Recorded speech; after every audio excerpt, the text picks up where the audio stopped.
The Villainess Turns the Hourglass is about a prostitute's daughter, Arya Rosente, who is known to be an asshole. She constantly is throwing tantrums, has terrible manners, and torments her stepsister Miel on a daily basis. So basically, she's a One day, Miel is poisoned, and Arya is the main suspect because of her years of torment, so she's sent to be executed. I can't recall how things ended up like this. Now all I want is to be at peace. Brother, I have something I must tell Arya. Miel didn't do anything wrong. Before I knew it, I'd become a bad person. I'm so ashamed that I can't even look you in the eye. Miel! Arya, I've been keeping this to myself, but I want to tell you. You stupid wench! How could you be so clueless? All of your servants, Jesse, James, Team Rock. Wait. Were actually my servants. They told you to harass me, right? I'm the one who told them to do that to you, poor fool.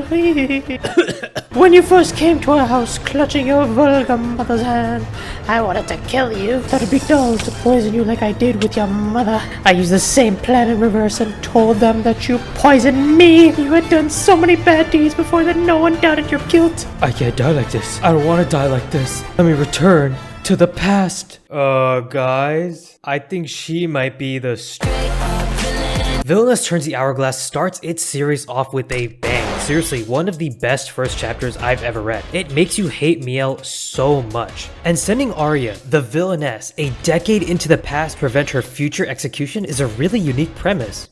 Right, guys? Now, let me be real for a second. The whole villainess genre is basically just like isekai, but for women. So now you're probably asking me, what sets this series apart from other villainess manhwa or manga? The main character. Arya is extremely cunning and intuitive, putting her up there with super smart characters like Light and Lelouch. Yes, you heard me right. This manhwa is like if Light Yagami was in a reverse harem fantasy manhwa. The only thing that initially put me off of this was the art style. All the guys in this series are a little too hot. Like, why are they all 6 feet tall and incredibly hung? You're gay!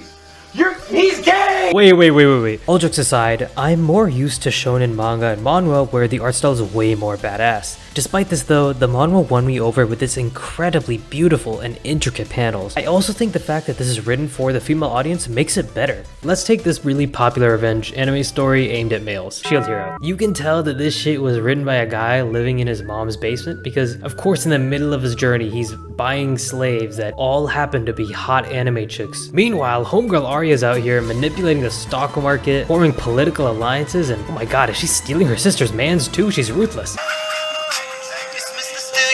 Is everything she does morally good? Not really.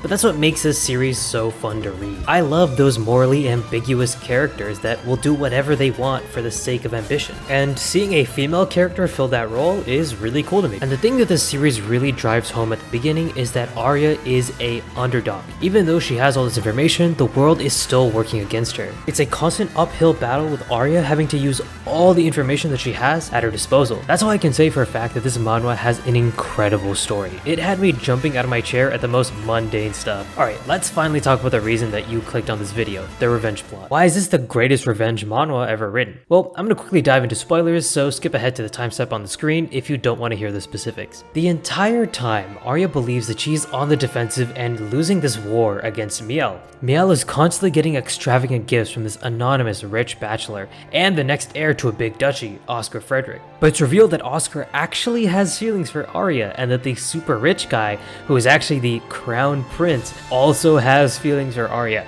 Imagine being Miel, believing you have two amazing men to choose from, and then losing all of that and being thrown into prison for attempting to overthrow the crown. The rise and fall is just simply perfect, just amazing, satisfying revenge. I will say, the latter half of the story just doesn't hold up as well. Towards the end, Arya just gains a ton of power and kind of becomes like those overpowered main characters that you see in a lot of isekai. But I really enjoyed the beginning where it was a battle of wits between her and everyone she was against. There's a lot of awesome dramatic tension between Arya and Miel where they feel like they're on equal footing. Once Arya gains the upper hand against everyone around her, it definitely becomes a power fantasy of sorts, and if you don't enjoy it at that point, I completely understand. Oftentimes the revenge plot is all about making the other person suffer as much as possible, or just realizing that revenge isn't the answer, you know, blah blah blah. Arya instead paves her own path of revenge. revenge. She's all about surpassing expectations and bettering herself. To me, self-improvement is the best form of revenge. Feeling like you have achieved more than what people expected than you is a great feeling, and that's exactly what Arya did. It's hard to nail that satisfying feeling in a revenge story where both the character progresses in a meaningful way and the person that you kind of hate gets revenge. So for me, that's why it combines those ideas amazingly to be one of the best revenge stories. If you enjoy it, make sure to subscribe and check out my Twitch channel. I actually give sneak peeks into my next videos on stream. If you're still watching, I really appreciate you.